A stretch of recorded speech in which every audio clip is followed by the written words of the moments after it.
Bonjour à toutes et à tous. Merci Fabienne pour cette vaste introduction qui va me permettre de raccourcir la mienne. Pardon, Françoise.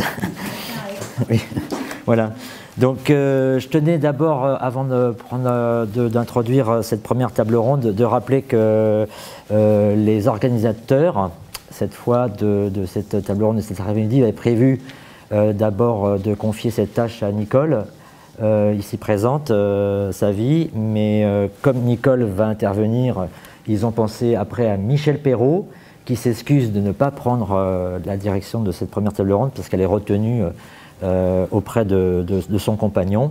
Et donc, d'habitude, on trouve une troisième fille, et donc ils ont choisi un homme, cette fois, ça change, pour diriger cette première table ronde.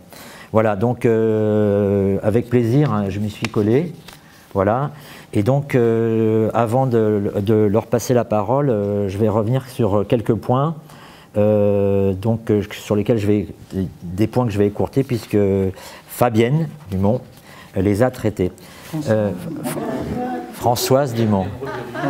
Tu sais, à chaque fois, hein, j'ai toujours appelé Fabienne. C'est comme Marie-Geneviève ou Geneviève Aron Dreyfus.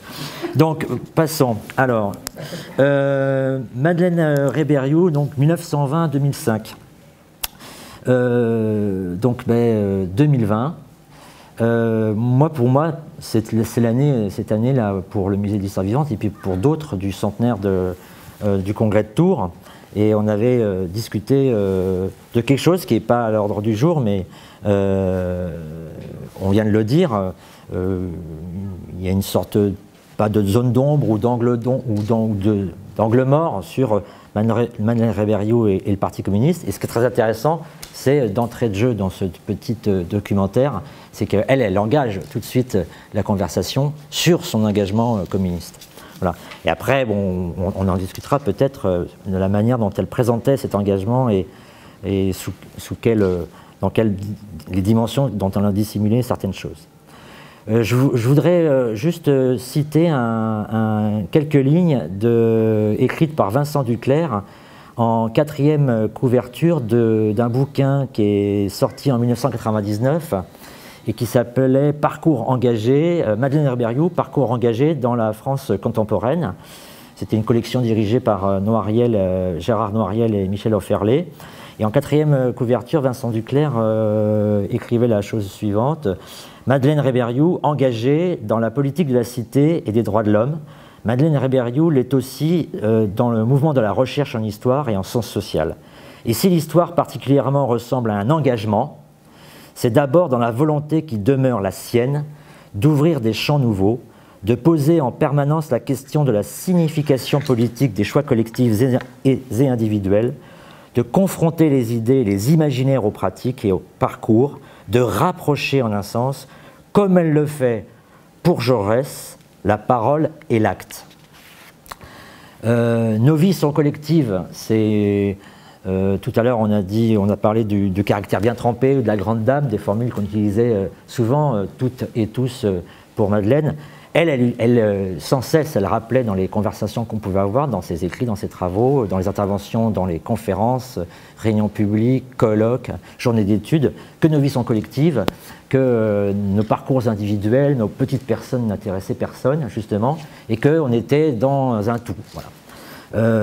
Quand on lit d'ailleurs ses préfaces, etc., on peut noter le nombre de jeux qu'elle emploie et on voit bien que déjà, elle est aussi dans cette contradiction et dans cette tension entre le je et le nous, déjà. Donc ça voilà. Madeleine Rébériou s'est engagée et a mené une vie de recherche multiple, des travaux, des études. Je fais court, ça vient d'être dit.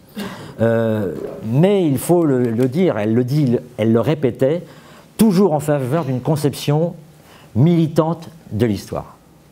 Et ça, pour moi, c'est une discussion que j'ai eue de nombreuses fois avec elle, des discussions où le ton était élevé de part et d'autre. Avec une histoire militante, pour moi, ça a ses conséquences, ses défauts et des choix assumés, qui de fait en laissent dans l'ombre certains de ces choix assumés. Et donc là encore aujourd'hui, c'est sur Madeleine Rébériou et son engagement au Parti communiste français, jusqu'à son exclusion en 1969, et moi je dis exclusion et pas rupture, hein. Elle parle d'une rupture, elle dit c'est difficile de rompre avec son parti, elle n'a pas rompu avec son parti, elle en a été exclue. Voilà. Je dis ça parce que dans quelques hommages qui ont été précédemment faits pour Madeleine Réberriou, on dit qu'elle s'est éloignée du parti ou qu'elle a rompu avec le Parti communiste français. Elle en a été exclue. René Galissot, dans un texte publié dans Avant-Garde, revient justement sur cette exclusion. L'après-midi va être l'occasion de revenir sur cette histoire justement militante, sur cette relation entre l'engagement et le discours ou l'analyse historique, à travers plusieurs questions, thèmes, sujets, au cœur de son activité, de sujets centraux hein, chez Madeleine Réberriou. Donc, avant de présenter cette première séquence, je renvoie, le mot est employé aussi, à la somme ou édition importante, on peut dire, qui s'appelle Madeleine Réberriou pour que vive l'histoire, écrit, hein, au pluriel, publié chez Belin en 2015, je crois, préfacé par Gilles Candard, Vincent Duclerc, Marion Fontaine, avec une postface de Michel Perrault. Cette somme donne la dimension de cette constellation de textes, et vous l'avez rappelé à l'instant. Je reprends, je le mets entre guillemets, ce terme, constellation de textes, parce que c'est justement Candard-Duclerc qui l'emploie dans une autre préface qu'ils ont écrite pour un autre ouvrage qui s'appelle Vive la République, publié chez Démopolis en 2009. Là, j'ai mis la date, donc je peux vous la donner. J'en viens à la présentation. Donc, nous allons commencer par une intervention de Gilles Manceron, historien, un des animateurs avec Emmanuel Naquet du groupe de travail au sein de la Ligue des droits de l'homme, Mémoire, Histoire et Archives. Nous procéderons après, alors on s'est mis d'accord grosso modo autour de 15 minutes. Je ne sais pas si, comme on avait prévu, on se tient à cet horaire, 15h30, ou on peut dépasser. Voilà, 15-20 minutes. Puis après, je passerai la parole à Nicole Savy sur donc Madeleine Réberriou et les droits des femmes. Là, on aura une discussion aussi, j'imagine, puisqu'il y a eu tout ce débat et ces discussions avec elle sur savoir si elle était féministe ou pas. Parce que c'est un fait d'écrire sur l'histoire des femmes, c'est un autre d'être féministe. Donc Nicole Savy est spécialiste de littérature du XIXe siècle. Je n'ai pas cité les travaux des hommes, là je cite quand même, donc de nombreux travaux sur les représentations et stéréotypes des femmes et des juifs. Nicole Savy a présidé, il faut le rappeler, la commission femmes de la Ligue des droits de l'homme pour 1986-1992. Et je rappelle que Madeleine Réberriou était présidente de la Ligue entre 1991 et 1995. Là, je suis couvert, hein, voilà. Et nous finirons par une intervention de Gilles Candard, donc autour de Madeleine Réberriou et Jaurès, et comme ça a été rappelé, Jaurès, voilà, il y avait son côté, je me permettrai une dernière anecdote de discussion que j'ai eue avec elle et de sentiments que j'avais de sa personne.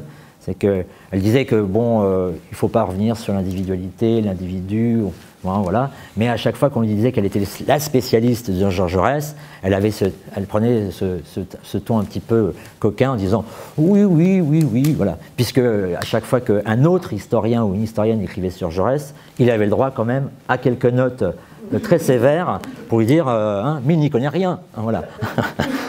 Une discussion Candard on a eu, voilà.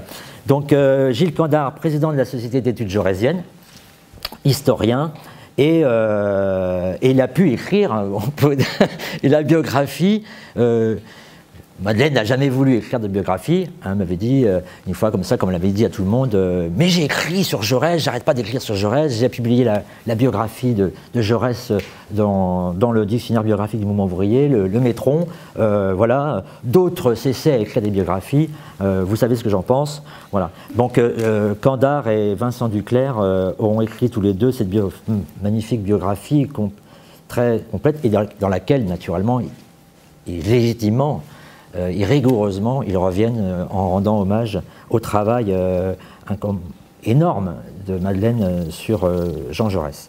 Voilà, on respecte donc cet ordre d'intervention, hein, puisque voilà.